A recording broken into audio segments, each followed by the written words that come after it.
Good morning everybody. आप सभी को सुप्रभात। आज हम चर्चा करेंगे पर्वत किसे कहते हैं। क्वेश्चन आंसर के रूप में सारी चीज़ें होंगी जिन्हें आप नोट्स के रूप में लिख सकते हैं, इसमें कोई संशय नहीं है। चलिए शुरू करते हैं। पहला प्रश्न, पर्वत किसे कहते हैं। सामान्यतः 1000 मीटर से अधिक ऊंचाई वाली तीव्र ढाल एवं शिखर युक्त संरचना पर्वत कहलाती हैं। सामान्यतः 1000 मीटर से अधिक ऊंचाई वाली तीव्र ढाल एवं शिखर युक्त संरचना पर्वत कहलाती हैं। तो आप कहेंगे कि सर पहाड़ी किसे कहते हैं। तो पहाड़ी जो 1000 मीटर से कम ऊंचाई वाले भाग पहाड़ी कहलाएंगे। पर्वत की ही दूसरी परिभाषा देखते हैं। जिस क्षेत्र की ऊंचाई समुद्र तल से 1000 मीटर से अधिक हो एवं उस क्षेत्र में सापेक्ष ऊंचाई भी अधिक हो, वह क्षेत्र पर्वत कहलाता है। अब दोनों परिभाषाओं में से आपको जो उचित लगे वो लिख लीजिए, दोनों ही परफेक्ट हैं। पहाड़ी किसे कहते हैं। तो धरातल से 1000 मीटर से कम ऊंचाई वाली पर्वतीय संरचना पहाड़ी कहलाती है, अतः इन्हें पर्वतों का लघु रूप भी कहते हैं। अच्छा, कुछ परिभाषाएं देख लेते हैं पहाड़ों के संबंध में। जैसे पहाड़ी किसे कहते हैं, पर्वत कटक किसे कहते हैं, पर्वत श्रेणी किसे कहते हैं। शुरू करते हैं। पहला पहाड़ी हमने देख लिया, अब देखते हैं पर्वत कटक। संकीर्ण एवं क्रमबद्ध ऊंची पहाड़ियों के स्वरूप को पर्वत कटक कहते हैं। संकीर्ण एवं क्रमबद्ध ऊंची पहाड़ियों, पर्वत नहीं कहा है, हमने कहा है पहाड़ियों के स्वरूप को। ये मान लेते हैं कि ये पहाड़ियाँ हैं, ये पहाड़ियाँ हैं, तो संकीर्ण एवं क्रमबद्ध, कटी छटी नहीं हुई है, क्रम से है, एक के बाद एक के बाद एक, क्या क्रमबद्ध ऊंची पहाड़ियों के स्वरूप को पर्वत कटक कहते हैं। तीसरा है पर्वत श्रेणी किसे कहते हैं। तो पहाड़ों एवं पहाड़ियों की क्रमबद्ध संरचना जिसमें अनेक शिखर, कटक, घाटियाँ आदि सम्मिलित हो, पर्वत श्रेणी कहलाती हैं। दोबारा सुनिए।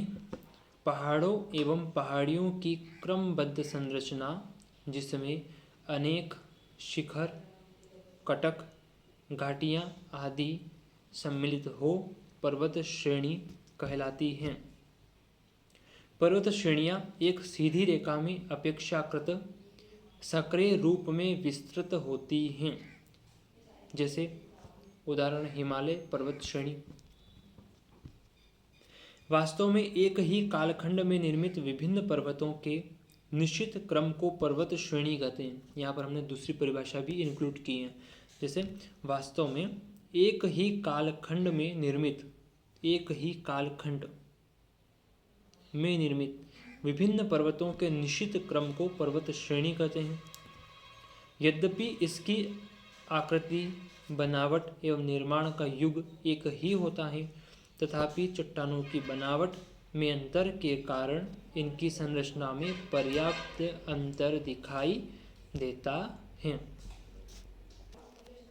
अब एक चीज़ जो समझने लायक है, क्वेश्चन बता रहा हूँ कि अवस्थिति के आधार पर पर्वतों को कितने भागों में बांटा गया है। अवस्थिति के आधार पर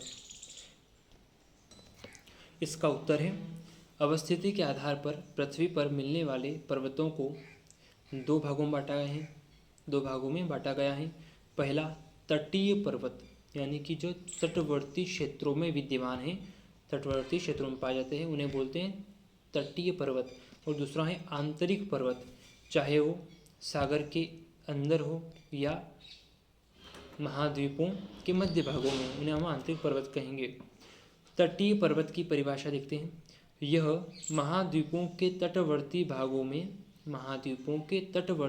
में महासागरों के समानांतर पाए जाते हैं, तटवर्ती पर्वत कहलाते हैं। उदाहरण पश्चिमी घाट एवं पूर्वी घाट पर्वत, रॉकीज एवं एंडीज पर्वत। रॉकीज एवं एंडीज पर्वत समझने के लिए आज से सबसे बेस्ट होगा। ये उत्तरी अमेरिका, ये दक्षिणी अमेरिका, यहाँ पर रॉकीज, यहाँ पर एंडीज पर्वत श्रृंखला का विस्तार है। ये भूखंड है, ये अर्थात स्थलखंड है, और यहाँ पर जो खाली स्थान दिखाई दे रहा है इस हाथ सब पंजे के अलावा वो क्षेत्र समझ लीजिए आप पूरा प्रशांत महासागर का क्षेत्र है। तो यहाँ पर जो पर्वत श्रृंखला है उसे हम कहें रॉकीज तट पर है, क्योंकि इसके बाद महासागर आ गए हैं। और यहाँ पर एंडीज पर्वत है दक्षिणी अमेरिका में, और यहाँ पर भी सागर है प्रशांत महासागर, तो ये भी तट पर है, तो हम बोलेंगे तटीय पर्वत। ये कौन से पर्वत हैं? तटीय पर्वत हैं। दूसरा है आंतरिक पर्वत। यह महाद्वीपों एवं महासागरों के मध्यवर्ती आंतरिक भागों में पाए जाते हैं। मान लेते हैं ये क्या है, ये पूरा महाद्वीप है, यहाँ पर विद्यमान क्या है? हिमालय पर्वत। तो हिमालय पर्वत क्या सागर से जुड़ा हुआ है? नहीं है। क्या इसके तट पर सागर की लहरें टकराती हैं? नहीं टकराती। तो हम क्या कहेंगे? इसे आंतरिक पर्वत कहेंगे। उदाहरण देखते हैं। यह महाद्वीपों एवं महासागरों के मध्यवर्ती परिभाषा है। यह महाद्वीपों एवं महासागरों के मध्यवर्ती आंतरिक भागों में पाए जाते हैं। उदाहरण के तौर पर यूराल पर्वत, वॉसजेस पर्वत, ब्लैक फॉरेस्ट, हिमालय, कुनलुन, त्यान शान आदि। निर्माण प्रक्रिया के आधार पर पर्वतों को कितने भागों में बांटा गया है, इसका एक संक्षिप्त विवरण मैं आपको लोगों को दे देता हूँ, और विस्तार में हम अगले वीडियो में बात करेंगे। इसमें हम पढ़ेंगे वलित या मोड़दार पर्वत किसे कहते हैं, ब्लॉक पर्वत यानी जिसे हम अवरोधी पर्वत भी कहते हैं, उसकी परिभाषा उसको समझेंगे। गुम्बदाकार पर्वत किसे कहते हैं, संग्रहित पर्वत किसे कहेंगे, मिश्रित या जटिल पर्वत किसे कहेंगे, और अवशिष्ट पर्वत भी किसे कहेंगे। इन सभी पर्वतों के प्रकारों पर हम अगले वीडियो में चर्चा करेंगे। तब तक के लिए आप इनसे नोट्स बनाइए, पढ़िए, याद करिए और खुश रहिए। धन्यवाद।